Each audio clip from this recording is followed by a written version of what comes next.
வணக்கம். இப்போ நம்ம என்ன டாபிக் பார்க்க போறோம்னா கடன் வாங்கி கழித்தல் பார்ட் 2 பார்க்க போறோம்.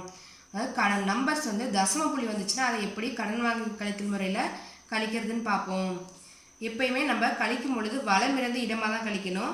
அப்போ ஃபர்ஸ்ட் நம்ம என்ன நம்பர் எடுத்துக்கிறோம்னா 2 எடுத்துக்கிறோம். இப்போ 2லேருந்து 1 கழிக்கணும், என்ன கிடைக்குதுன்னா இங்கே 1 கிடைக்குது. அதுக்கு அடுத்து நம்பர் என்ன இருக்குன்னா 6 இருக்குது.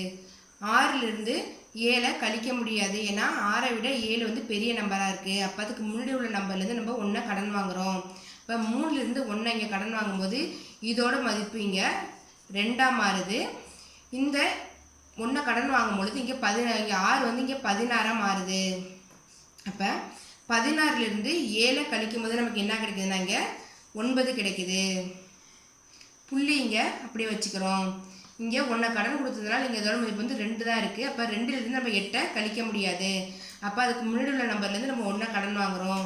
இங்கே 7 இருக்குது. 7லேருந்து இங்கே 1 கடன் வாங்கும்போது இதோட மதிப்பு 6ஆக மாறுது. இப்போ 2ஓட மதிப்பு 12ஆக மாறுது. அப்போ 12லேருந்து 8 கழிக்கும் போது நமக்கு என்ன கிடைக்குதுன்னா இங்கே 4 கிடைக்குது. இங்கே 6 இருக்குது. 6லேருந்து 9 கழிக்க முடியாது, ஏன்னா 6ஐ விட 9 பெரிய நம்பர். அப்போ அதுக்கு முன்னாடி உள்ள நம்பர்லேருந்து 1 கடன் வாங்கும்போது இதோட மதிப்பு நம்ம 3ஆக மாறுது. இங்கே 1 கடன் வாங்கும்போது 16ஆக மாறுது. அப்போ 16லேருந்து 9 கழிக்கும்போது நமக்கு என்ன கிடைக்குதுன்னா இங்கே 7 கிடைக்குது. இங்கே 3 இருக்குது.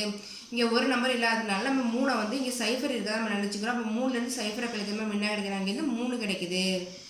இப்போ 473.62லேருந்து 98.71 கழிக்கும் போது நமக்கு என்ன கிடைக்குதுன்னா 374.91 கிடைக்குது.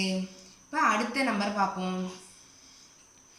இங்கே அடுத்த நம்பர் என்ன இருக்குன்னா 10,230.60லேருந்து 473.97 எப்படி கடன் வாங்கி கழித்தல் முறையில் கழிக்கிறதுன்னு பார்ப்போம். நம்ம எப்போதும் போல் வலமிருந்து இடமாக தான் கழிக்கணும். அப்போ ஃபஸ்ட் நம்ம என்ன எடுத்துக்கணும்னா 0 எடுத்துக்கிறோம். 0லேருந்து 7 கழிக்க முடியாது. அப்போ முன்னாடி உள்ள நம்பர்லேருந்து 1 கடன் வாங்குகிறோம். அப்போ இதோட மதிப்பு இங்கே இதோட மதிப்பு இங்கே 5ஆக மாறுது. இங்கே 0ஓட மதிப்பு இங்கே 10ஆக மாறுது. அப்போ 10லேருந்து 7 கழிக்கும் போது நமக்கு இங்கே என்ன கிடைக்குது? 3 கிடைக்குது. இங்கே 5 இருக்குது. 5லேருந்து 9 கழிக்க முடியாது, ஏன்னா 5ஐ விட 9 பெரிய நம்பராக இருக்குது. அப்போ அதுக்கு முன்னாடி உள்ள நம்பர்லேருந்து நம்ம 1 கடன் வாங்குகிறோம்.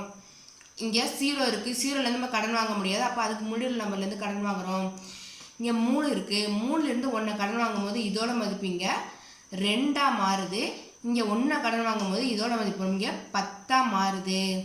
இப்போ 10லேருந்து 1 இங்கே கடன் வாங்கும்போது இதோட மதிப்பு இங்கே 9ஆக மாறுது.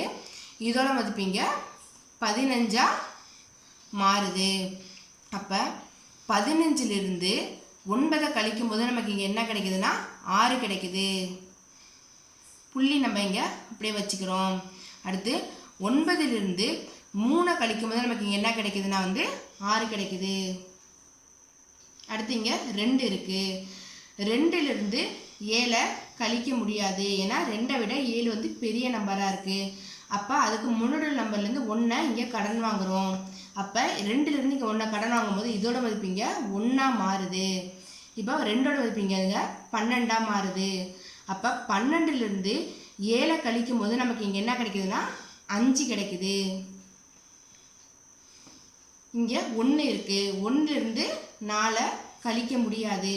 அப்போ அதுக்கு முன்னாடி நம்பர் என்ன இருக்குன்னா 10 இருக்குது. 10லேருந்து இங்கே 1 கடன் வாங்கும்போது நமக்கு இங்கே என்ன கிடைக்குது? இதோட மதிப்பு இங்கே 9ஆக மாறுது. இதோட மதிப்பு இங்கே என்னென்னா 11ஆக மாறுது.